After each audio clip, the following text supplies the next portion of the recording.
All India fact channel में आपका स्वागत है। हम आपको आज ले चलते हैं भक्त काल की ओर। मीराबाई। मीराबाई भक्त काल की एक ऐसी संत है जिनका सब कुछ कृष्ण के लिए समर्पित था, यहाँ तक कि कृष्ण को ही वह अपना पति मान बैठी थी। भक्त काल की ऐसी चरम अवस्था आपने कम ही देखने को मिलती है दोस्तों। आइए हम जाने मीराबाई के जीवन के कुछ रोचक बातें। मीराबाई के बाल मन में कृष्ण की ऐसी छवि थी कि किशोर अवस्था से लेकर मृत्यु तक उन्होंने कृष्ण को ही अपना सब कुछ मान लिया था दोस्तों। जोधपुर के राठौर रतन सिंह की इकलौती पुत्री मीराबाई का जन्म 16वीं शताब्दी में हुआ था। बचपन से ही वह कृष्ण भक्त में रम गई थी। मीराबाई के बचपन में हुई एक घटना की वजह से उनका कृष्ण प्रेम अपनी चरम अवस्था तक पहुंच गया था। एक दिन उनके पड़ोस में किसी बड़े आदमी के यहाँ बारात आई थी।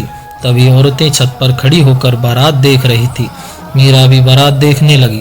बारात को देख मीरा ने अपनी माता से पूछा कि मेरा दूल्हा कौन है। इस पर उनकी माता ने कृष्ण की मूर्ति की ओर इशारा करके यह कह दिया कि यही तुम्हारा दूल्हा है। बस यह बात मीरा के बाल मन में एक गांठ सी बंद कर रह गई। बाद में मीरा की शादी महाराणा सांगा के पुत्र भोजराज से की, जो कि आगे चलकर महाराणा कुंभा खेलाए से कर दी गई दोस्तों। मीरा ने गुरु के बारे में कहा है कि बिना गुरु धारण किए भक्ति नहीं होती और भक्तिपूर्ण इंसान ही प्रभु प्राप्ति का भेद बता सकता है। वही सच्चा गुरु है। स्वयं मीरा के पद से पता चलता है कि उनके गुरु रैदास थे। उन्होंने उनके लिए 2 पंक्ति लिखी थी। नहीं मैं पीहर सासरे नहीं प्यारी साथ, मीरा ने गोविंद मिलिया जी गुरु मिलिया रैदास। इसी श्रृंखला में उस शादी के लिए पहले तो मीरा ने मना कर दिया, लेकिन जोर से देने पर वह फूट फूट कर रोने लगी। शादी के बाद विदाई के समय वे कृष्ण की वही मूर्ति अपने साथ ले गई जिसके उनकी माता ने उनको दूल्हा बताया था। ससुराल में अपने घरेलू कामकाज निपटाने के बाद मीरा रोज कृष्ण के मंदिर चली जाती और कृष्ण की मूर्ति पूजा करती, उनकी मूर्ति के सामने गाती, नृत्य करती। उनके ससुराल वाले तुलजा भवानी यानी दुर्गा को कुलदेवी मानते थे।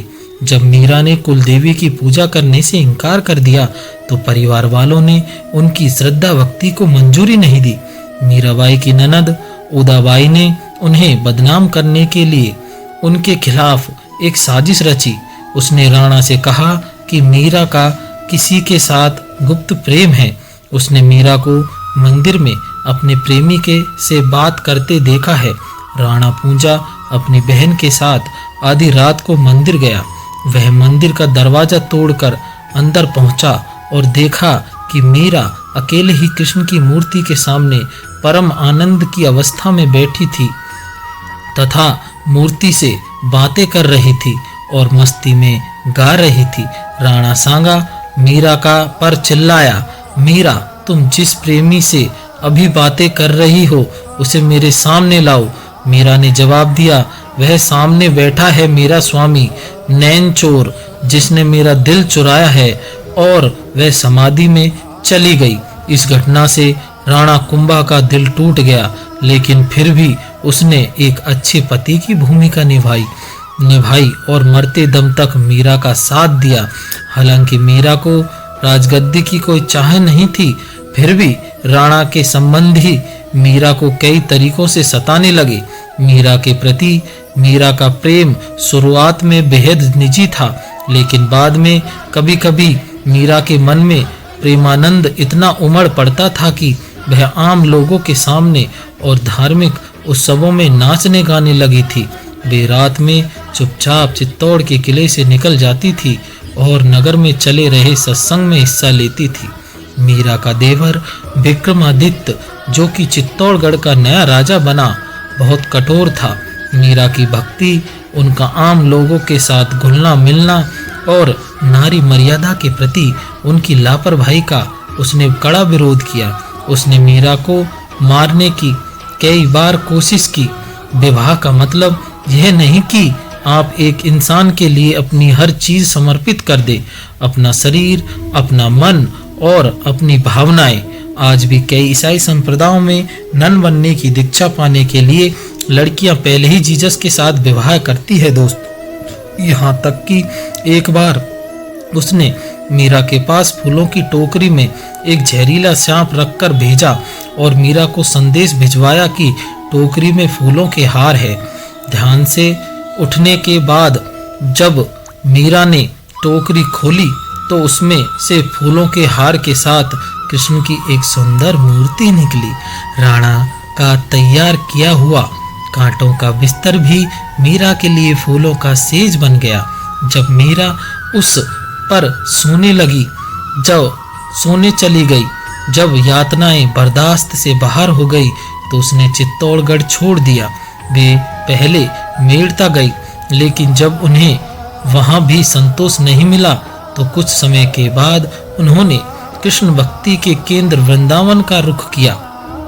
मीरा मानती थी कि वह गोपी ललिता ही है जिन्होंने फिर से जन्म लिया है। ललिता कृष्ण के प्रेम में दीवानी थी। खैर, मीरा ने अपनी तीर्थ यात्रा जारी रखी। वे एक गांव से दूसरे गांव नाचती गाती पूरे उत्तर भारत में घूमती रही।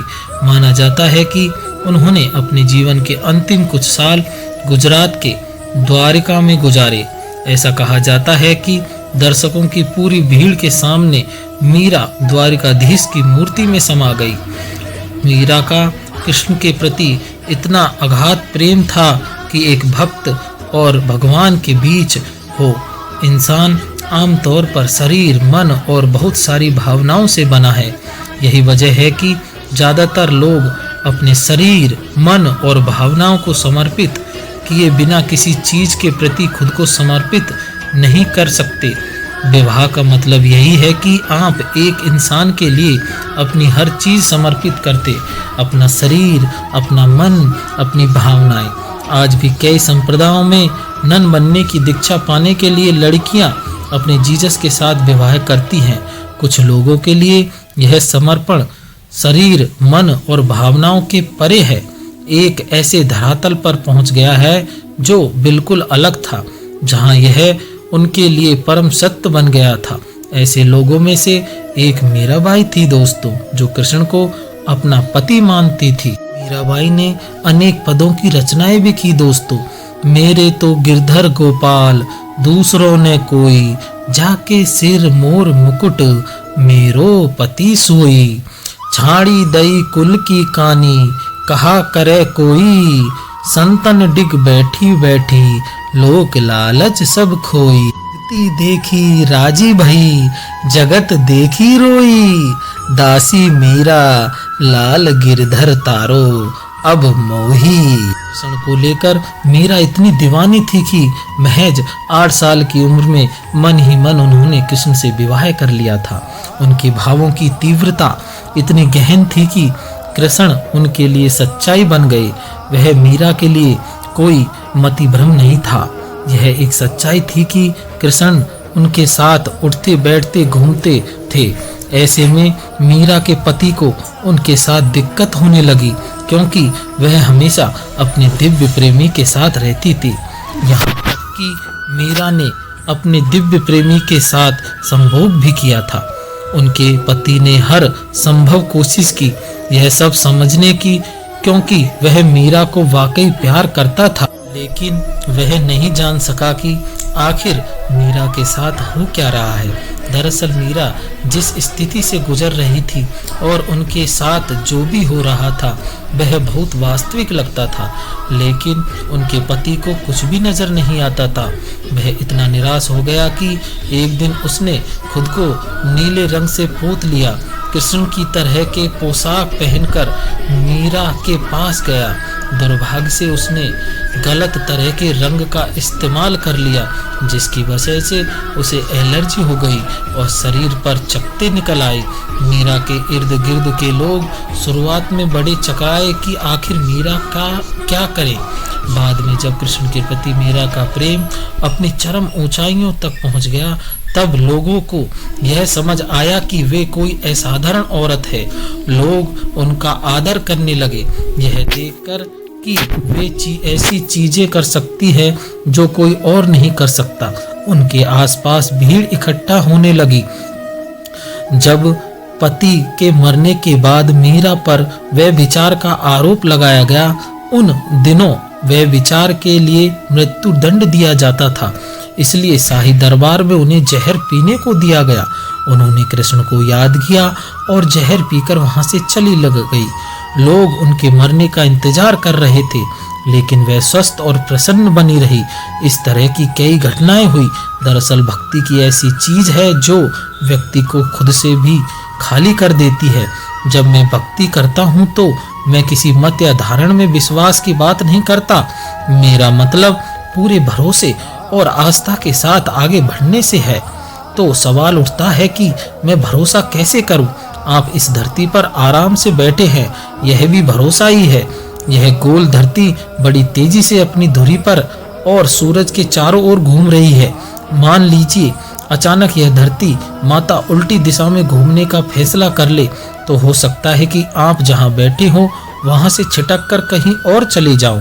आप नहीं जानते आप कहां पहुंचेंगे। तो आप आराम से बैठे, मुस्कुराए और दूसरों से बातें करें। इन सब के लिए आपको बहुत भरोसे की जरूरत है, लेकिन यह सब आप अनजाने में और बिना प्रेम भाव कर रहे हैं। इस भरोसे को पूरी जागरूकता और प्रेम के साथ करना सीखिए। यही भक्ति है दोस्तों। यह सृष्टि जैसी है, उस पर वैसे ही भरोसा करते हुए अगर आपने जागरूक और प्रेम के साथ यहाँ बैठना सीख लिया तो यही भक्ति कहलाएगी। भक्ति कोई मत या मान्यता नहीं है दोस्तों।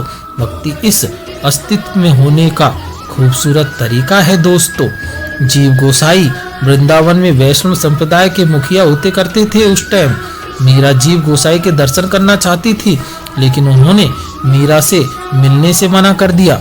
उन्होंने मीरा को संदेश भिजवाया कि वह किसी औरत को अपने आसपास आने की इजाजत नहीं देंगे दोस्तों। मीराबाई ने इसके जवाब में अपना संदेश भिजवाया कि वृंदावन में हर कोई औरत है, अगर यहाँ कोई पुरुष है तो वो है केवल मेरे गिरधर गोपाल। आज मुझे पता चल गया कि वृंदावन में कृष्ण के अलावा भी कोई और पुरुष है। जब जवाब से जीव गोसाई बहुत शर्मिंदा हुए, जब फौरन मीराबाई से मिलने गए और उन्हें भरपूर सम्मान दिया दोस्तों। मीरा ने गुरु के बारे में कहा है कि बिना गुरु धारण किए भक्ति नहीं होती। शांतिपूर्ण इंसान ही प्रभु प्राप्ति का भेद बता सकता है, वही सच्चाई गुरु है। स्वयं मीरा के पद से यह पता चलता है दोस्तों कि उनके गुरु रैदास थे। उन्होंने लिखा है, नहीं मैं पियर सासरे नहीं पियाजी री साथ, मीरा ने गोविंद मिलिया जी गुरु मिलिया रैदास। ऐसी मीरा की भक्ति अनेक पदों अनेक रचनाओं से युक्त है दोस्तों। मीराओं ने अनेक पदों गीतों की रचना की। उनके पदों में उच्च आध्यात्मिक अनुभव, उनमें दिए गए संदेश और संतों की शिक्षाओं में समानता नजर आती है। उनके पद उनकी आध्यात्मिक ऊंचाइयों के अनुभव का आईना है। मीरा ने अनेक संतों की तरह भाषाओं का प्रयोग किया, जैसे हिंदी, गुजराती, ब्रज, अवधी, भोजपुरी, अरबी, फारसी, मारवाड़ी, संस्कृत, मैथिली और पंजाबी। मीरा के पदों में भावनाओं की मार्मिक अभिव्यक्ति के साथ साथ प्रेम की ओजस्वी प्रवाह धारा और प्रीतम से वियोग की पीड़ा का मर्म भेदी वर्णन मिलता है। प्रेम की साक्षात मूर्ति मीरा के बराबर शायद ही कोई कभी हो सकता है दोस्तों। मीरा ने अनेक पदों की रचना की। उन्होंने लिखा है कि असुवन जल सींची सींची, प्रेम बेली बोई, धदी मती घृत काढ़ी लियो, डारी दई छोई, भक्ति देखी राजी भई, जगत देखी रोई, दासी मीरा लाल गिरधर, तारो अब कोई। उन्होंने एक पद की रचना की। वैसे अनेक पद हैं दोस्तों। उनमें से एक पद है, पायो जी मैंने राम रतन धन पायो, वस्तु अमोलक दी म्हारे सतगुरु, कृपा कर अपनायो, जन्म जन्म की पूंजी पाई, जग में सभी खोबायो, खर्चई नहीं कोई चोर न लेवे, दिन दिन बढ़त सवायो। सत की नाप खेवई सतगुरु भव सागर तर आयो। मीरा के प्रभु गिरधर नागर हरक हरक जस पायो। अगर हमारी वीडियो आपको अच्छी लगी, चैनल अच्छा लगा तो हमारे चैनल को लाइक करें, सब्सक्राइब करें। आज के लिए इतना ही। धन्यवाद दोस्तों।